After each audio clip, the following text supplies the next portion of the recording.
Perkenalkan Pak, nama saya Ferdinand Nicholas Chombing dengan NIM 12S25023.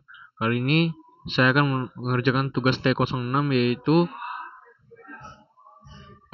pada tugas kali ini saya diminta untuk mereproduce M01 dengan melakukan dekomposisi dan pendistribusian instruksi ke dalam fungsi. Dan saya diberikan kebebasan dalam mendekomposisikan serta mengidentifikasi potensi pengembangan fungsi lengkap dengan berbagai karakteristik yang melekat dengannya, return type, dan parameters.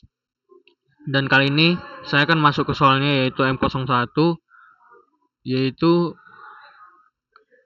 Warehouse Incident System.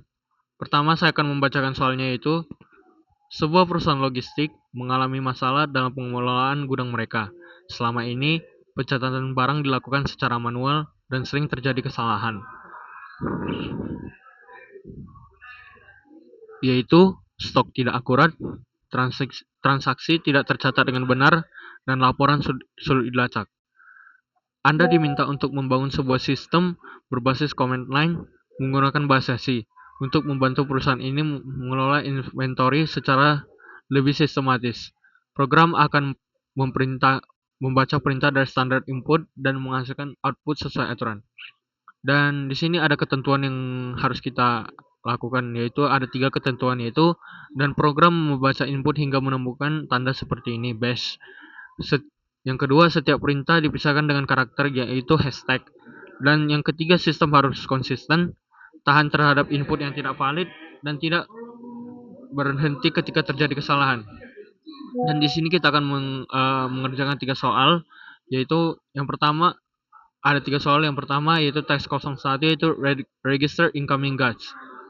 Gudang menerima barang dari supplier setiap hari. Setiap barang yang masuk harus dicatat. Format perintah itu receive, hashtag, ID, name, quantity, price, report. Dan aturannya yang ada 4 aturan, yaitu receive akan menambahkan barang baru ke sistem, dan setiap barang unik harus berdasarkan ID, dan data yang disimpan ID, name, quantity, price. Yang keempat yaitu report menampilkan semua barang sesuai urutan masuk. Format outputnya itu ID, name, quantity, price. Contoh inputnya ya seperti ini, dan contoh outputnya seperti ini juga.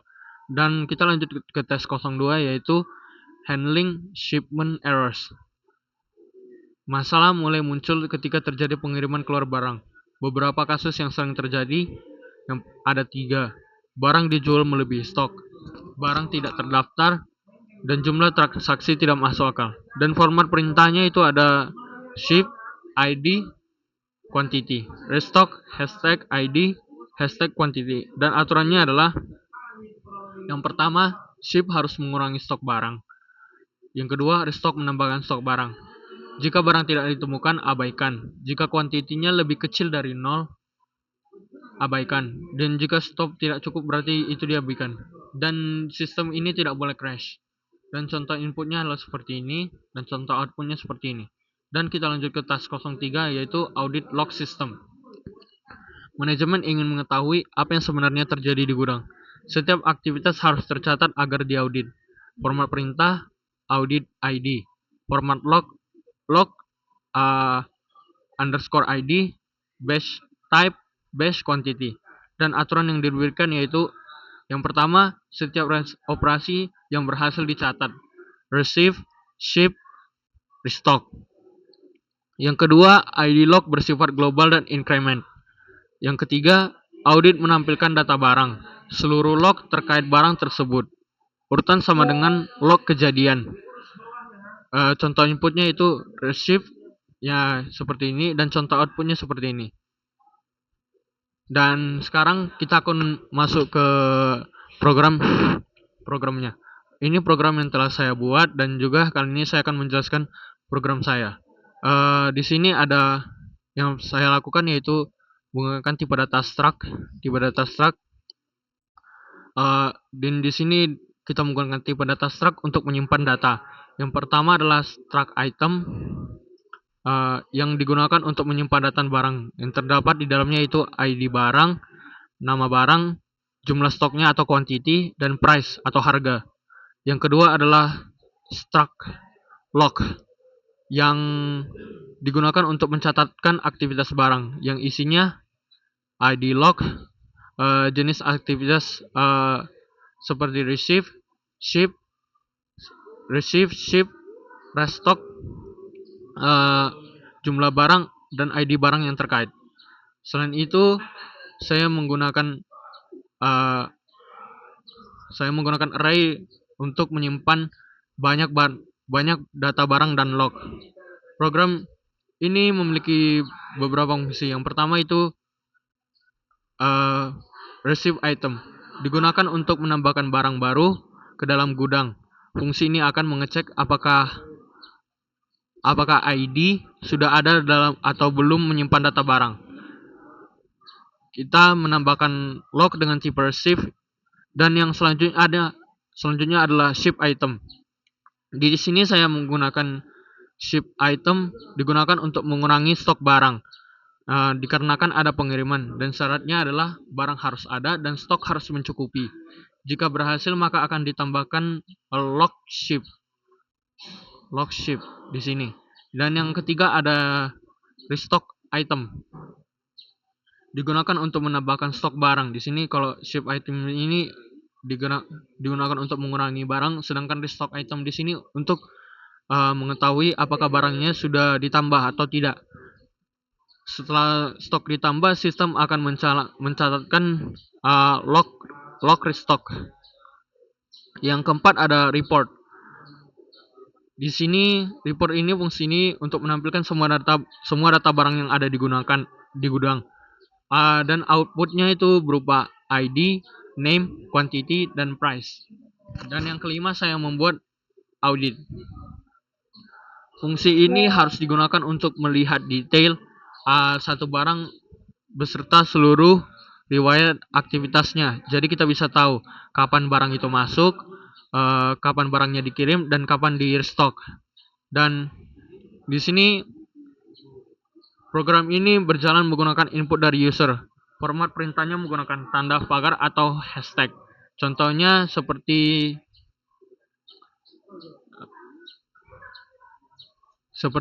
di soal tadi. Di sini contohnya.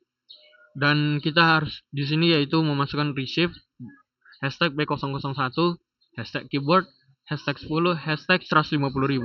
Dan di sini lanjut ke restock, ship, audit.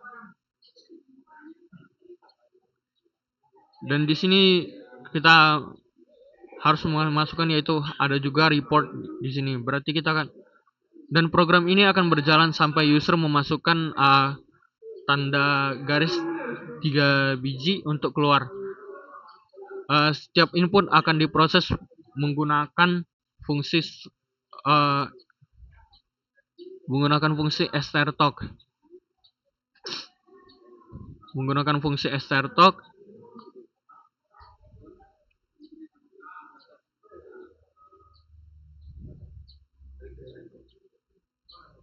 sebagai contohnya kita simulasikan nanti, yaitu receive barang, lalu di restock, lalu di ship, kemudian kita audit.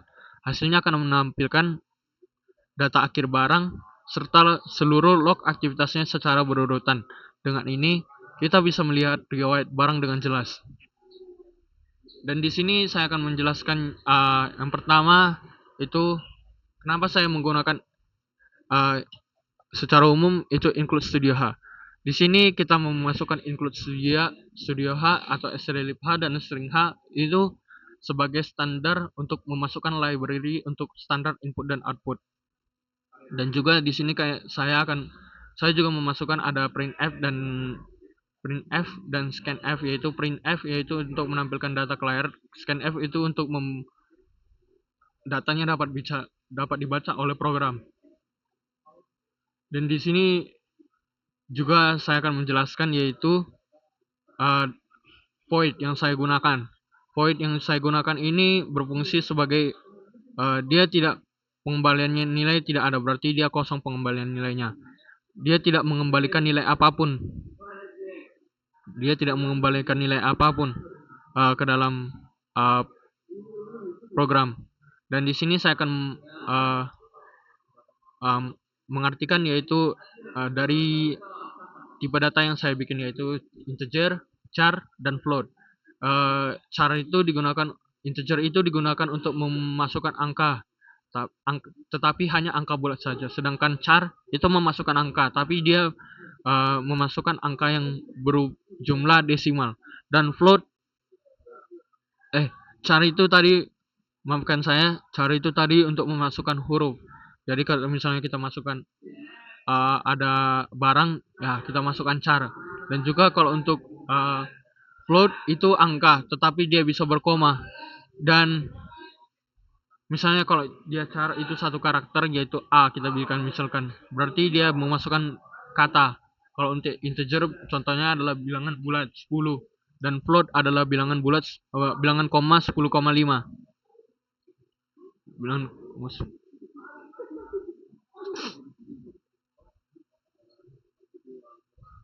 dan aku juga akan menjelaskan yaitu arti dari if. If itu adalah kalau kondisinya benar, maka kita akan harus melakukan sesuatu.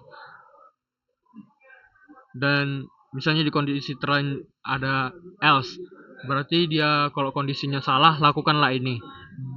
Kalau dia else if, kalau kondisi pertama salah, cek kondisi lain lagi. Dan itulah yang bisa dapat saya jelaskan.